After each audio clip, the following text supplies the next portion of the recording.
Very lovely good evening and welcome to Camnet TV Main News. Sincere apologies for bringing the news beyond its scheduled normal time. This was due to overrunning in our programming. However, here are the news headlines. Rising charcoal prices cut profits for traders. United KWACHA Alliance chairperson refutes claims of alliance collapse. Zambia records maize surplus despite drought. Acting Minister of Agriculture reveals. In international news, Israeli couple killed in Washington shooting identified. Authorities investigating anti-Semitic motive. In sports, boxing legend Manny Pacquiao announces comeback fight against Barrios. Join us for these and many more other stories after this break. Immediate coverage of any breaking or latest news in Zambia and around the world on Camnet television, call the numbers on your screen.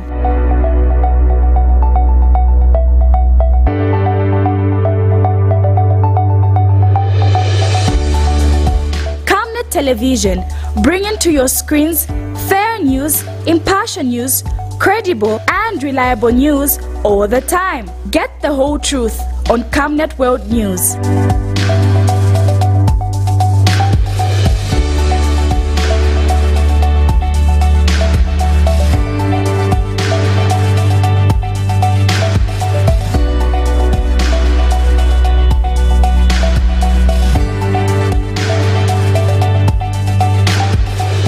Camnet Television, not just another channel.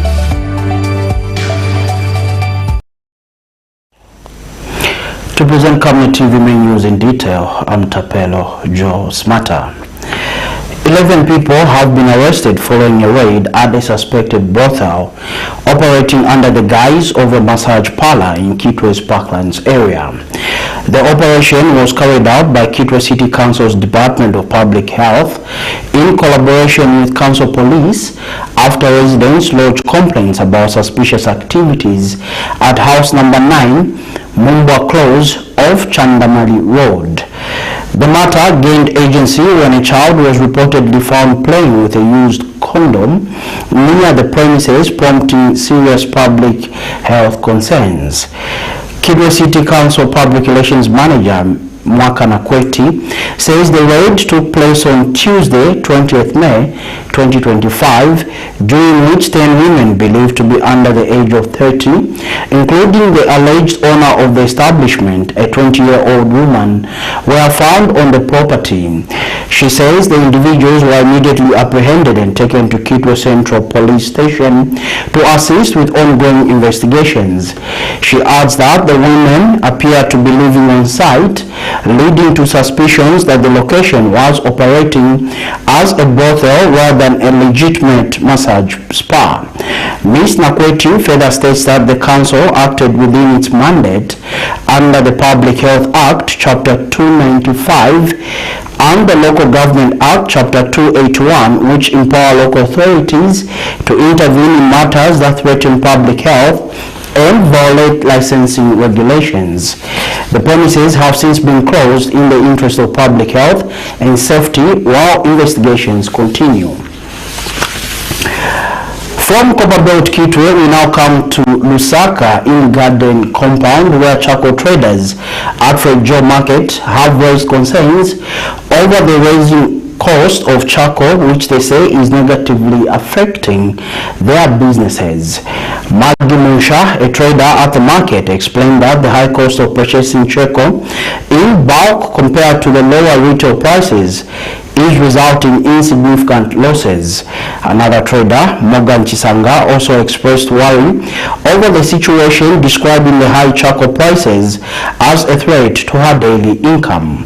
Meanwhile, Doreen Dure has appealed to authorities not to impose a ban on charcoal sales, stating that it is her sole source of income. And environmental expert Timothy Kamuzu Piri attributed the increased demand for charcoal to the ongoing load shedding across the country. Mr. Piri further called on the government to invest in renewable energy solutions and prioritize environmental education through the Ministry of Education as a means to address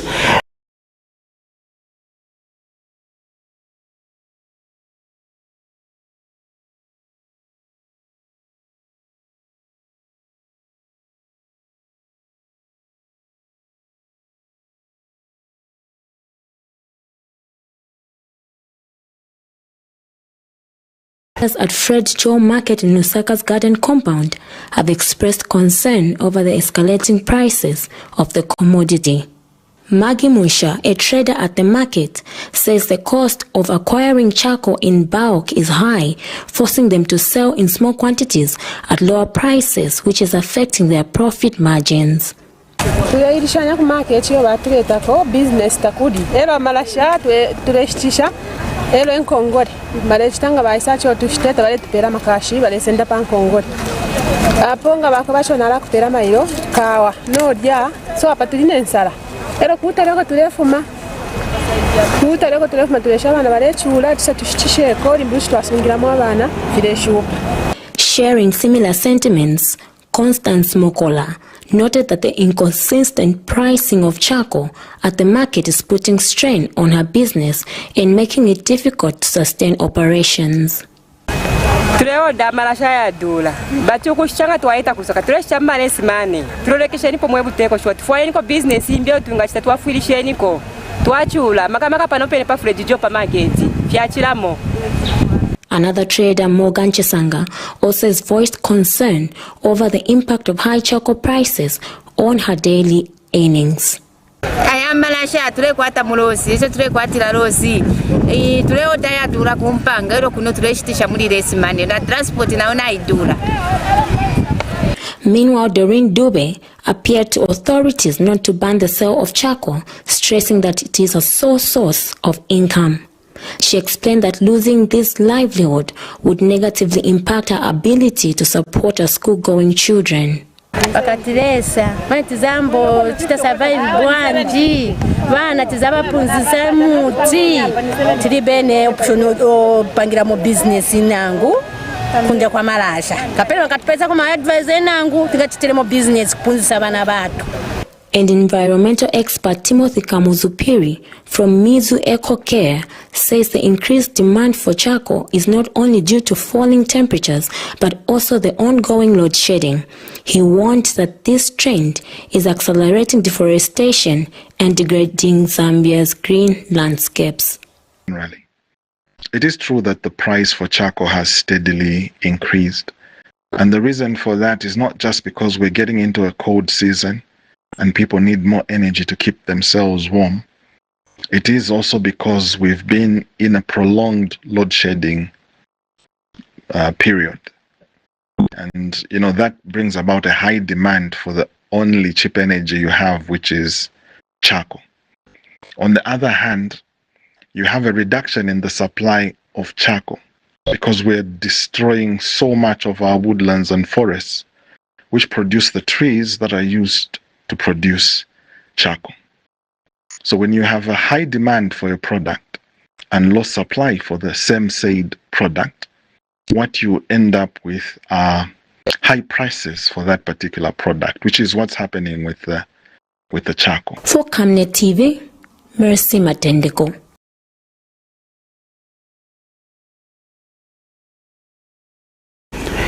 Acting Minister of Agriculture Sylvia Masero says Zambia has recorded a maize surplus of over 500,000 metric tons for the 2024-2025 agriculture season, despite experiencing a devastating drought that left millions food insecure.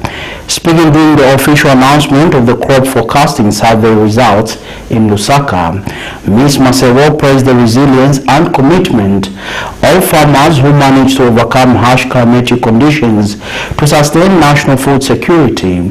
She said the drought, which impacted around 6 million people, was compounded by other challenges such as late rainfall, prolonged dry spells, flooding, pest infestations, and an early end to a rainy season.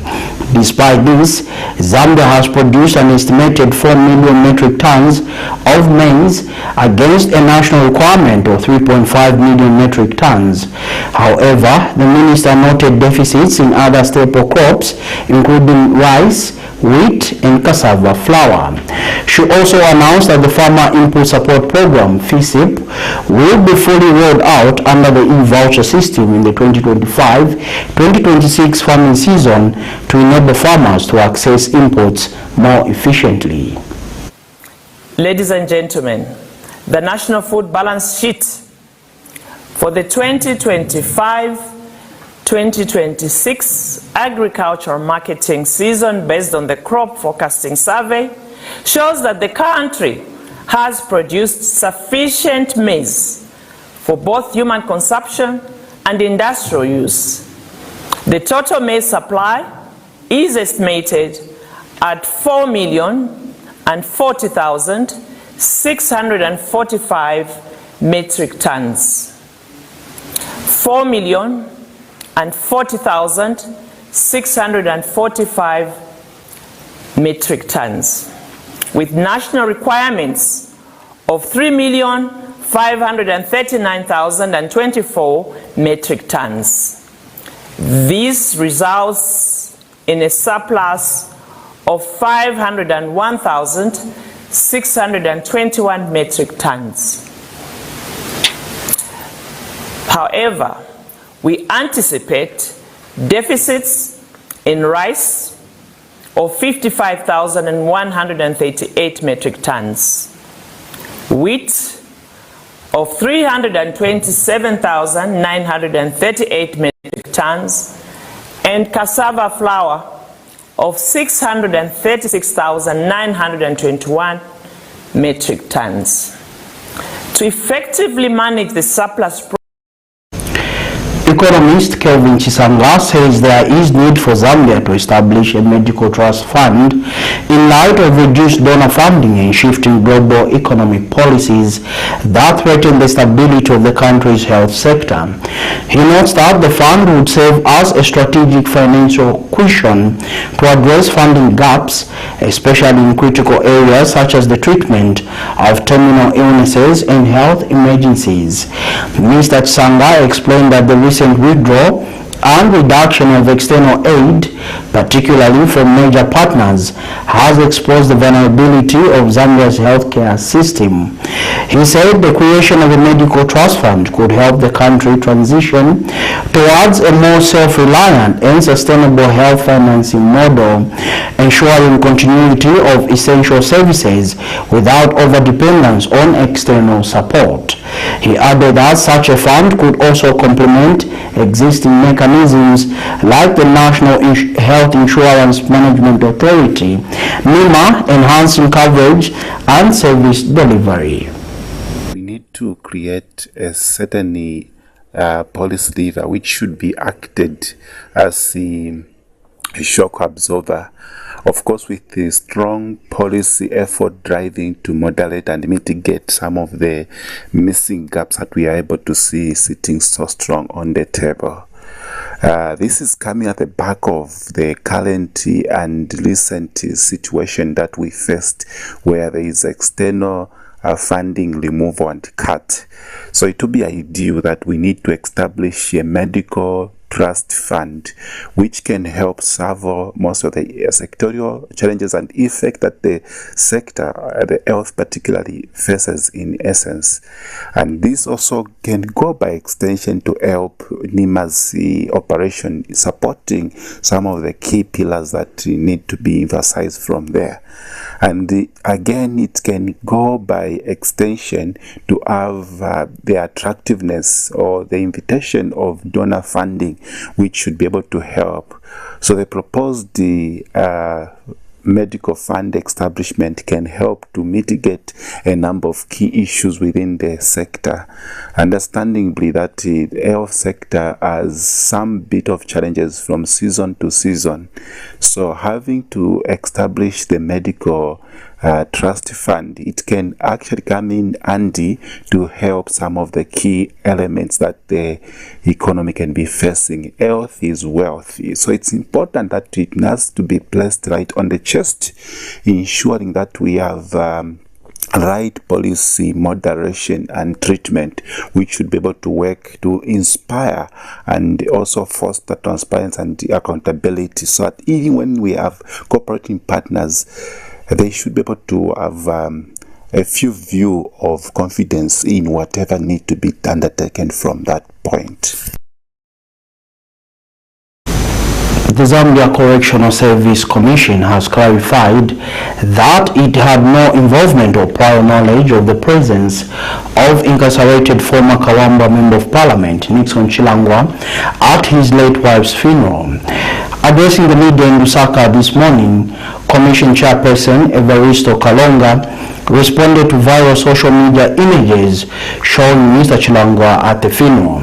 Mr. Kalonga stated that decisions concerning inmate attendance at events such as funerals fall under the jurisdiction of the Ministry of Home Affairs and Internal Security, as well as the Correctional Service Command, not the Commission.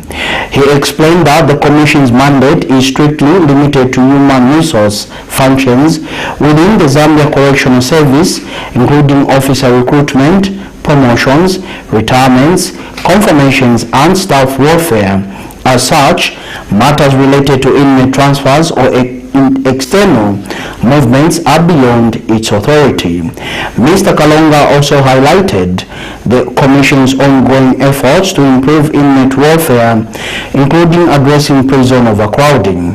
He cited the construction of new correctional facilities in Senanga and Kaoma, supported by the Constituency Development Fund (CDF), as a step towards creating more humane incarceration conditions.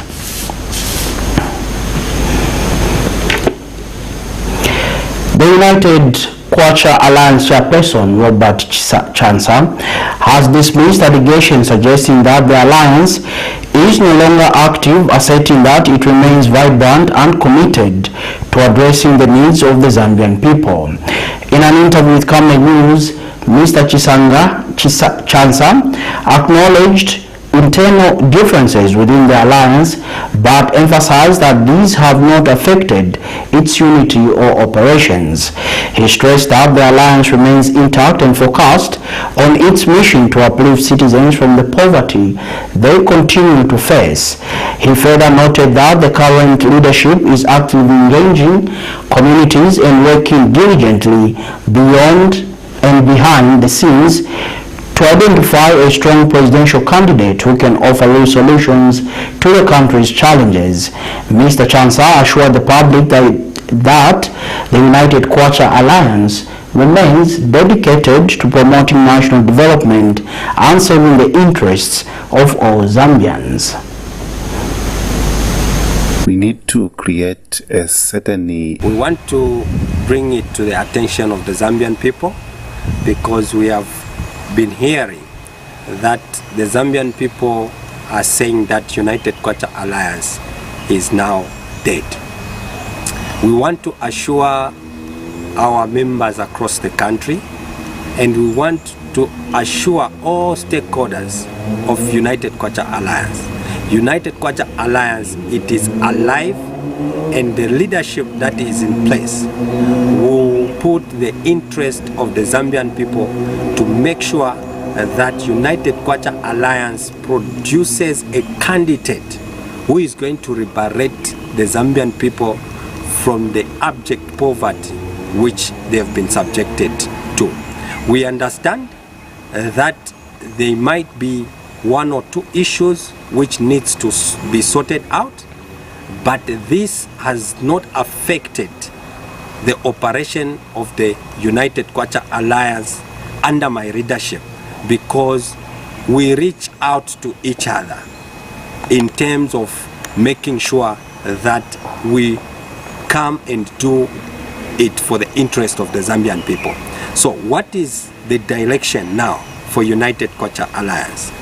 Now, the United KWACHA Alliance, as it stands at the moment, we were supposed to have a convention of electing the flag bearer, and then we had one or two things that which led us to fail to elect the flag bearer, and the stance that we have taken now, it is to engage our members across the country.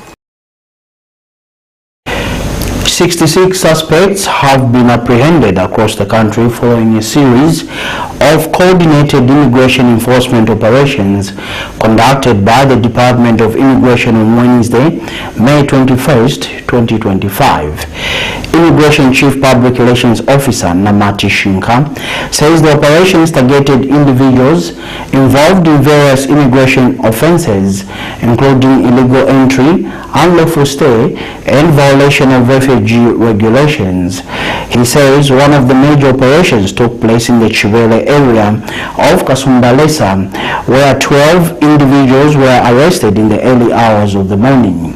The suspects included 7 Congolese nationals, 2 Ethiopian refugees, 1 Tanzanian, 1 Somali refugee, and 1 Zambian national. Mr. Shinka explained that the Congolese were arrested for illegal entry and unlawful stay, while the Ethiopian and Somali refugees were detained for breaching conditions of their refugee status. The Department of Immigration in Kasumbalesa successfully conducted a targeted operation in the early hours of Wednesday, 21st May 2025 in the Chebele area of Kasumbalesa. During the operation, 12 individuals were apprehended, including 11 suspected illegal immigrants and 1 Zambian. Among those detained were 7 Congolese nationals, 2 Ethiopian refugees, 1 Tanzanian, 1 Somali refugee, and 1 Zambian. The Congolese nationals were apprehended for illegal entry and unlawful stay in the country. The 2 Ethiopian refugees were apprehended for being outside their designated refugee settlement without the required mobility passes. The Somali refugee and the Tanzanian were detained for engaging in business without permits, while the Zambian national was apprehended for harboring prohibited immigrants. All the apprehended individuals are currently being held at Kasumbalesa police station, where they await further screening and processing. The Kasumbalesa operation brings the number of suspects apprehended on 21st May 2025 across the country to 66. Further, on the same day, the Ndola Magistrate Court convicted and sentenced a 23-year-old Somali refugee Hassan Mohammed to a fine of 10,000 kwacha, or in default 6 months simple imprisonment, for being in a place other than his approved place of residence without authority. Mohammed, a holder of a refugee certificate authorizing him to reside in Lusaka Urban, was apprehended on 19th May 2025 in Ndola's Ndeke residential area during a routine cleanup operation. He had violated Section 63A and 69 of the Refugees Act No. 1 of the laws of Zambia. The Ndola judgment brings the number of convictions secured by the Department of Immigration on 21st May 2025 to 30. Furthermore, at Kenneth Kaunda International Airport, on 22nd May 2025, a Zambian female, aged 26, was intercepted while attempting to travel to Lebanon to take up employment as a maid without the required clearances from the Ministry of Foreign Affairs and International Cooperation and the Ministry of Labor and Social Security. The Medicines and Research Access platform MedRap says it is reasonable for the National Health Insurance Management Authority (NIMA) to exclude road traffic accident RTA coverage under the current scheme structure. Speaking in an interview with Camnet News, MedRap Executive Director Mr. Lioka stated that the present contribution levels made by members to a health insurance scheme are not financially sustainable. He noted that, given this limitation, it would be impractical to expand the scope of coverage to include additional services such as RTAs. Mr. Lioka emphasized that before any consideration to broaden the benefit package is made, there is need for a comprehensive review of the scheme's financial model to ensure long-term sustainability.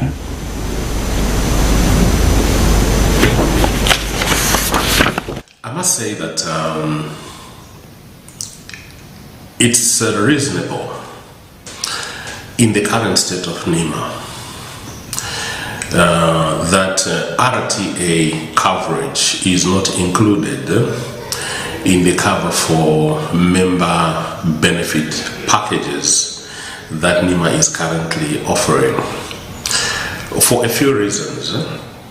The first one is that when you talk about RTAs, road traffic accidents involving automobiles, there is a law in Zambia that requires that all motor vehicles that are going to be driven or ridden on our public roads must be insured.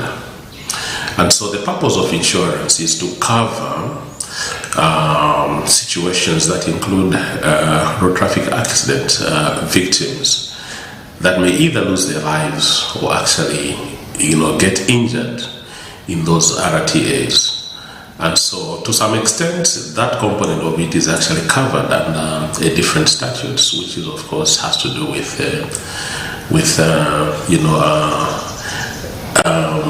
maybe the Ministry of Transport and its agencies. However, also when you come to NEMA, in terms of that space, NEMA could take advantage of that coverage also to include it on the member benefit package. But like we said earlier, that it's reasonable for now that NEMA does not cover that for simple reason that if you look at how much we as members that contribute towards NEMA, we are contributing only a percentage of our salary. Economic analyst Yusuf Dodia has called on the Zambian government to prioritize self-reliance as a cornerstone for driving sustainable economic development, particularly in light of shifting global economic trends. Mr. Dodia acknowledged the government's ongoing debt restructuring efforts as commendable, but emphasized the need to foster an environment that supports growth independent of external aid. He noted that long-term economic resilience will require deliberate strategies aimed at reducing reliance on donor support. He further pointed out that recent policy shifts by the United States regarding development assistance have created uncertainty, particularly for aid-dependent countries like Zambia. Mr. Dodia adds that the sectors such as health, which have historically relied on donor funding, are especially vulnerable under the current global climate. He stressed that the government must now take proactive steps to build local capacity, strengthen domestic resource mobilization, and implement reforms that encourage investment and innovation. In the last 2 to 3 years, there's been a big attempt to restructure debt. The government started by engaging the G20, which was led by France, to try to restructure the foreign debt. And then, of course, as a government, as a nation, we needed also to look at our bilateral development partners such as China, India, where we are able to restructure bilateral debt.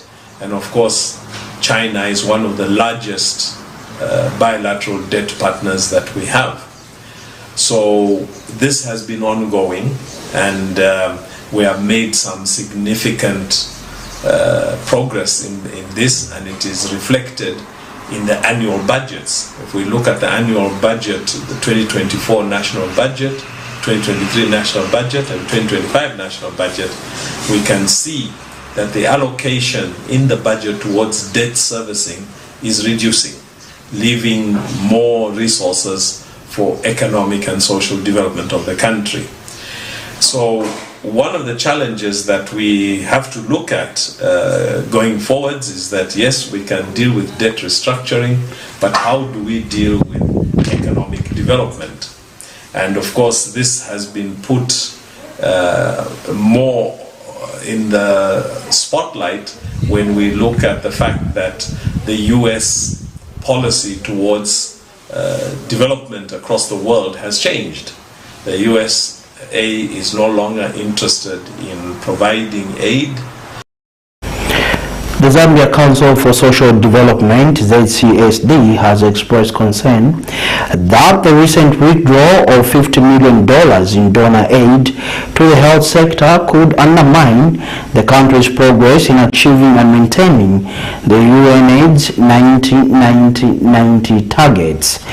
Currently, Zambia has reached the 90-90-90 milestone, with at least 90% of people living with HIV aware of their status, 90% of those diagnosed on treatment, and 90% achieving viral suppression, thereby reducing the risk of transmission.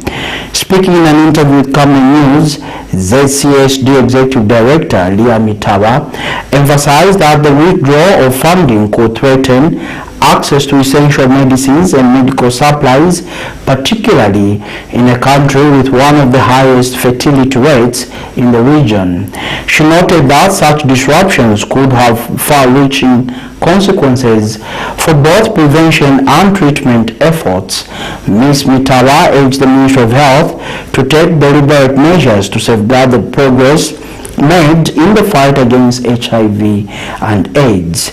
She stressed the need for strategic planning and resource allocation to ensure continued delivery of critical services despite the reduction in donor support. Zambia, has achieved the whole target of 90-90-90, which talks about 90% of people on arts are using the arts.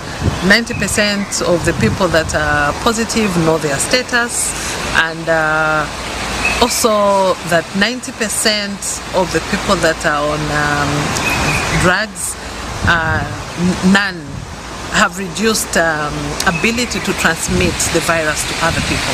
So for me, that's a good thing. With this happening, we risk going behind, because if the people that are on art are not adhering and they're not taking the art medicine, we might see the HIV AIDS infection rates go high, which we don't want to do. Because if you look at Zambia, Zambia is one of the highest fertile in terms of fertility countries. So you can imagine all the young people that are there, and if we say viral suppression now regresses and we have people that are actively transmitting the virus. So we're really in a state where we need to manage this carefully to ensure that we don't go back on the gains and the progress that we've made insofar as the fight against HIV/AIDS is concerned. We now go to Eastern Province in the MAIZE district, where Administration Officer Malvin Malasha has issued a stern warning to teachers and civil servants in the district against engaging in inappropriate relationships with schoolgirls, emphasizing that such behavior is unacceptable and will not be tolerated. Speaking during a recent Child Protection Committee meeting, Mr. Malasha revealed that community members had reported multiple incidents involving teachers allegedly having affairs with schoolgirls.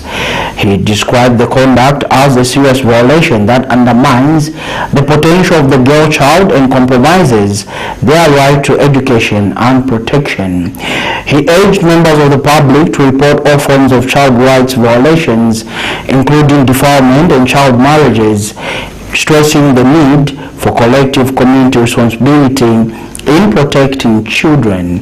Mr. Malasha also encouraged the Child Protection Committee to intensify sensitization campaigns so that communities are informed about how and where to report violations. You are moderated by your behavior outside. When you create an offense, even outside the office, you are liable to certain things because of the image that you portray and you carry as an institution. And this should also come to us as government workers to say we carry this jacket that we have when we're in government. So when we break the law, the perception is that government is breaking the law. The people that should be implementing and protecting our children, because we can't keep on talking about the same thing. We know the harm that is there when a child is disturbed. For us who know what the law is, there shouldn't be even any excuse. We should even formalize even faster than quickly. So please, as stakeholders, take keen interest in whatever that you are doing as you are operating. If you hear such cases, bring them to me. Just tell me, this teacher is suspected to be going out with a 15-year-old. We will know what to expedite that. Please, there should be no exemption in this issue to say we are protecting their jobs. That is past that. We are trying to make examples, and if we can start by making examples of ourselves to say no, the chairperson was arrested for defilement, people will be scared. You will see to say government is working. So that should be the stance of DCPC. Are we agreeing? Yes.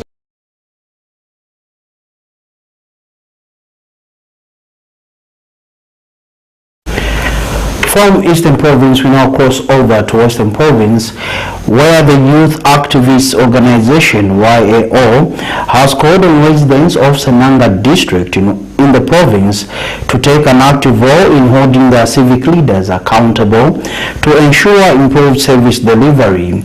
Speaking to Camnet News, YAO Director Kelvin Welesani highlighted the continued lack of quality public services in Wanyawo Ward, stating that the absence of accountability has left communities vulnerable. He emphasized that citizens have the right to demand efficient service delivery from their leaders. Mr. Welesani also pointed to pressing challenges in the area, including the lack of clean and safe drinking water and stagnation in local development projects. Meanwhile, Ward Development Committee Vice Chairperson Soft Sikute echoed the concerns, noting that the area has seen little to no development since 2021. Mr. Sikute appealed to the government to prioritize infrastructure in the ward, particularly the construction of a classroom block and staff housing. Our reporter, Monsieur Wokabila, forwarded in this report. In order to enhance civic participation, accountability, youth activist organization with support from SIDA and Action Aid Zambia held an engagement meeting with stakeholders at Kaya Primary School in Senanga district to sensitize them to hold stakeholders accountable. Speaking after an engagement meeting, Youth Activist Organization Chief Executive Officer Kelvin Welesani has called on the stakeholders in Senanga district to enhance civic participation, accountability for their leaders to deliver quality services in their communities. With our supporting partners, SIDA and Action Aid, we are here to promote issues of accountability, transparency, and inclusive democracy. This is just one of the activities, but we'll be able to bring out advocacy issues so that we bring that which belongs to them, so that Wanya ward becomes like any other ward where there is water, access to clean water. There are facilities at learning institutions like the schools. There are also infrastructure in terms of health posts and all those many things that are needed for the people of Wanya Ward to feel as part of Zambia. Delivery is what is the biggest challenge, is what is a gap. Issues of efficiency, issues of timing, issues of delayment, issues of not communicating to the people in terms of their expectations. So people are just left in the cold and waiting to hear that which delays to come, and sometimes doesn't even show up. So this is the change that we are talking about, and this is what we want to see going forward. And Kaya Ward Development Committee Vice Chairperson Softes Kute says the civic participation and accountability will help to address issues of lack of development and ensure that leaders provide quality services. Kwa mana kataba ya social accountability kia butokwa hulu si hulu malipa kazao na zamata kanyani si hulu kwa mana ni mashelenyi ACDF au asweli kusuliwanga kimuso silimo takazo ni mulelo wa naha ya Zambia ona muso wa Nyudoni kikulizwelo pili ifite malipa kakao fela ze shutana. Representing other participants at the meeting, Moela Kachanana had this to say. Because for development to be in our areas, people have to be accountable. And we are also happy because Yao will bring a program where there will be interface meetings. So in those interface meetings, people will have a chance to ask the people responsible, the advocates groups that will be chosen. They should be able to speak on behalf of the community. Monsieur Wakabila, Camnet News in Senanga District, Western Province. From Western Province, we now go to Luapula Province, where government has officially handed over 29 community projects and 7 earth-moving machines procured through the Constituency Development Fund, CDF, in MAIZE district. Speaking during the handover ceremony, Minister of Local Government and Rural Development, Gift Sialuwalo, praised Mwanse Town Council for its commitment to implementing development initiatives in line with the new Dawn government's vision of delivering development at the grassroots level through the efficient and transparent utilization of CDF resources. Mr. Sialuwalo emphasized that the CDF remains a key instrument in advancing decentralization and fostering community participation in the planning and execution of local projects. He reiterated the government's commitment under the leadership of President Hakainde Hichilema to ensuring inclusive development across all regions of the country. Also speaking at the event, Mwanse Town Council Chairperson Stephen Chikota expressed gratitude to President Hakainde Hichilema for honoring his campaign promises by facilitating development in the district. He noted that Mwanse district has so far received 9.3 million KWACHA under the CDF, which has been channeled into various initiatives, including infrastructure development, skills training, and secondary school bursary support for vulnerable pupils. Mwanse Town Council management and staff for its commendable performance before the Parliamentary Committee on Local Government Accounts.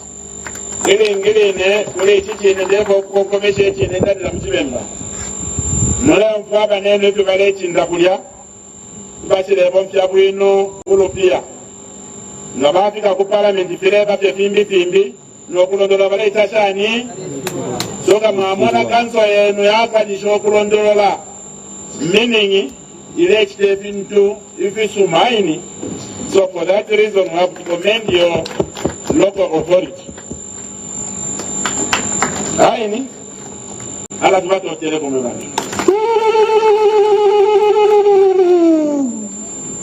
Your commitment to the prudent and the transparent use of public resources, particularly the Constituent Development Fund, is not only admirable but also a clear demonstration of alignment with the new Dawn government's vision of bringing development closer to the people. The new Dawn government, under the able leadership of President Hakainde Hichilema, remains steadfast in its agenda to deliver inclusive and sustainable development. The guest of honor, sir, ladies and gentlemen, the President recently stated that United Party for National Development, UPND, New Dawn government, had filled 7 out of 10. In normal statistics, that's 70%. Of campaign promises, and for us in Mwanse, that statement rings true. In 2025 alone, over. You are still watching main news on Camnet TV, now broadcasting live on Topstar Channel 106, Facebook, YouTube, and Kenstream app as Camnet TV. We take our first set of commercials. Join us for more news when we return. Stay tuned. Potatoes, the unsung heroes of flavor. From crispy chips to creamy mash, potatoes are the versatile superstars of your kitchen. Grown with love by our dedicated workforce drawn from around the community of Palavana. Savenda Farm's commitment is to see to it that we have potatoes that are grown right, healthy, big, and tasty. For that quick fix or big celebration or that meal that brings family together, top chefs rely on the Savenda potato to create culinary masterpieces. And for others, it's that icebreaker to a delightful conversation. So, embrace the magic of Savenda potatoes. They're not just a side dish, they're the heart and soul of your kitchen. Savenda, save nations, develop Africa.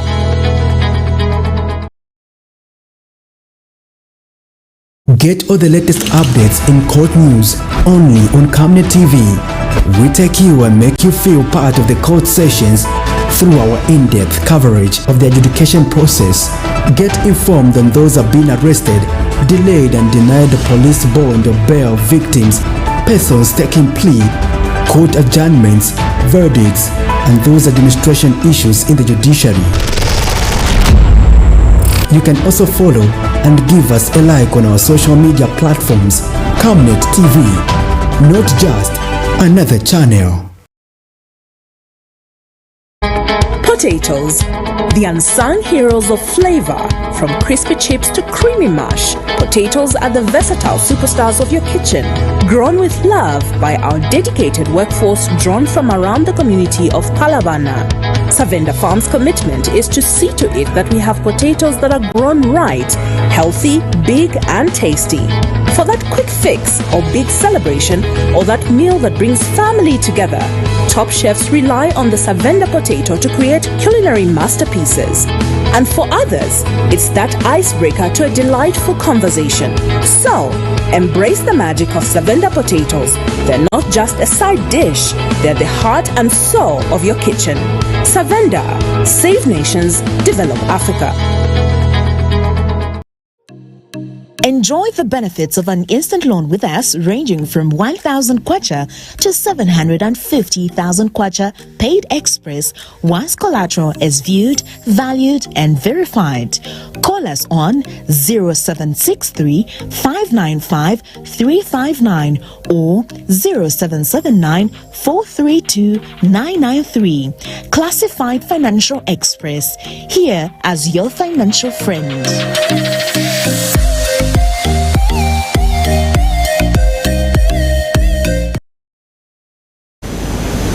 Welcome back and thank you so much for still joining us. And now in international news. The Israeli embassy in the United States has identified the couple fatally shot in Washington, D.C. as Yaron Litchinsky and Sarah Milgram. The two were killed Wednesday evening as they exited an event at the Capital Jewish Museum. According to police reports, the suspect, identified as 30-year-old Elias Rodriguez, approached a group of 4 individuals and opened fire. Authorities say Rodriguez shouted, "Free, free Palestine," as he was apprehended. Law enforcement is investigating the incident with anti-Semitism cited as a possible motive. Here's a roundup of international stories. Israel's president has condemned the killing of 2 Israeli embassy staff in Washington as a despicable act of anti-Semitism. Officers say the victims, a man and a woman, were leaving an event at the Capital Jewish Museum Wednesday evening when a suspect approached a group of 4 people and opened fire. The suspected gunman, identified by police as 30-year-old Elias Rodriguez, reportedly shouted "Free, free Palestine" as he was arrested. At a news conference following the attack, Israeli ambassador to the US, Yishiel Leiter, revealed that the couple had been planning to get engaged. Leiter said the male victim had purchased a ring earlier this week and had planned to propose during a trip to Jerusalem. The victims' names have not been released.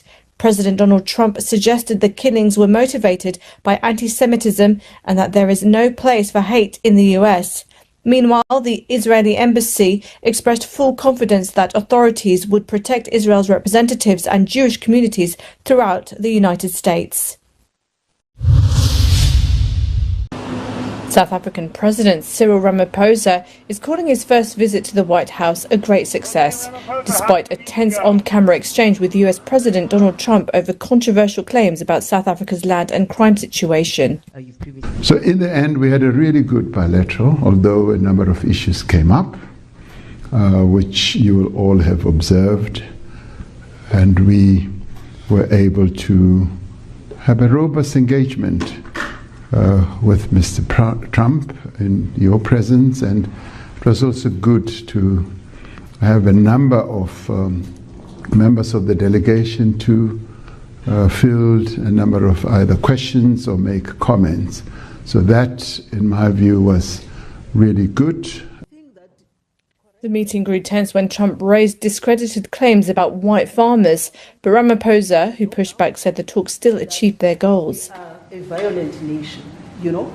We were able then to have really good in-depth exchanges with President Trump and his other officials. The discussions revolved, of course, around golf, but they also revolved around issues of trade and investment. And we were able to, in discussing all that, want to confirm that there will continue to be engagement between South Africa and the United States officials, particularly the trade and industry level, to deal with the package of issues that we had tabled that have to do with trade and investment. Despite the controversy, both sides agreed to continue talks at the ministerial level. Ramaphosa says the visit marked a step towards resetting ties between Pretoria and Washington. The next round of discussions is expected to focus on trade and investment priorities. Both governments say they are committed to finding common grounds, even on the most divisive issues. Democratic Republic of Congo Justice Minister Constant Mutamba. After being appointed last year, he said he would overhaul what he described as a sick system, promising transparency in his fight against crime and corruption. But on Wednesday, the appeal court called for Mutamba's ministerial immunity to be lifted as it seeks to prosecute him for alleged misappropriation of public funds. Prosecutor Firmin Vonde submitted a request to the National Assembly to be allowed to open a judicial investigation into Mutamba. He's accused of embezzling $19 million of the $39 million earmarked for the construction of a new prison in the city of Kisangani.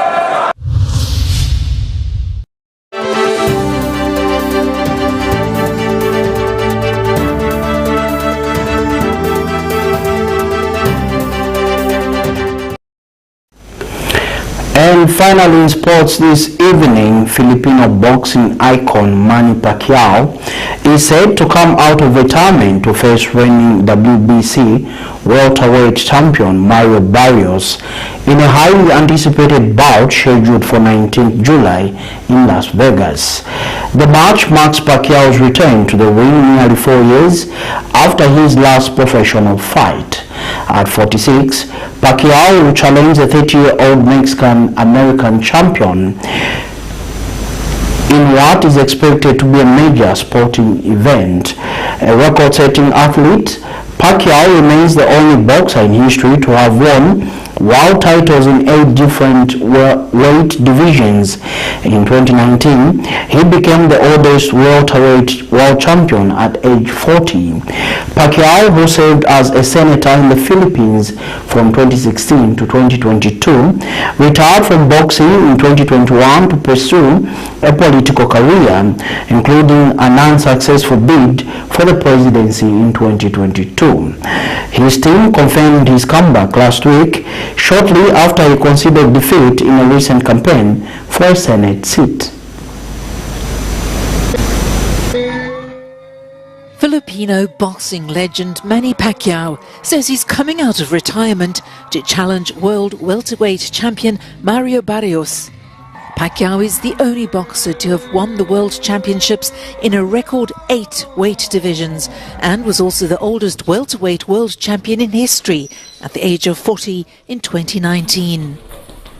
A senator in the Philippines from 2016 to 2022, he retired from boxing in 2021 and ran for president the year after. His team announced his comeback last week, just hours after he'd conceded defeat in a bid for another seat in his country's Senate.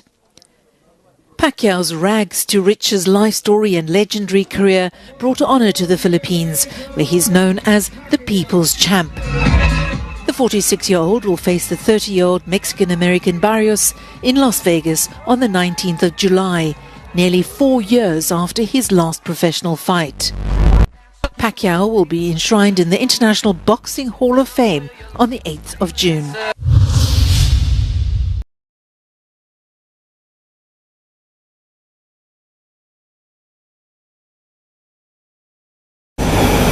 And that sporting item brings us to the end of this edition of Main News on Camnet TV. But before we go, a quick recap of top stories.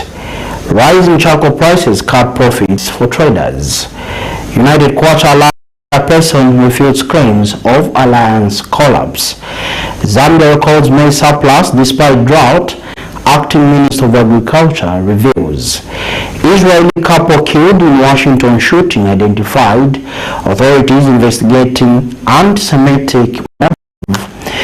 Boxing legend Manny Pacquiao announces comeback fight against Barrios. We now look at the Camnet verse for the day, coming from the book of Matthew chapter 1 verse 21. It reads, "And she shall bring forth a son, and thou shalt call his name Jesus, for he shall save his people from their sins." We end the reading and we end the main news, but dear viewer, like always, do remember that Camnet TV is not just another channel. Now broadcasting live on Topstar channel 106, Facebook, YouTube, and can stream up as Camnet TV. On behalf of the entire production team, I'm Tapelo Joe Smata. Good evening and God bless.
Get all the latest updates in court news only on Camnet TV. We take you and make you feel part of the court sessions through our in-depth coverage of the adjudication process. Get informed on those who have been arrested, delayed and denied the police bond or bail victims, persons taking plea, court adjournments, verdicts, and those administration issues in the judiciary. You can also follow and give us a like on our social media platforms. Camnet TV, not just another channel.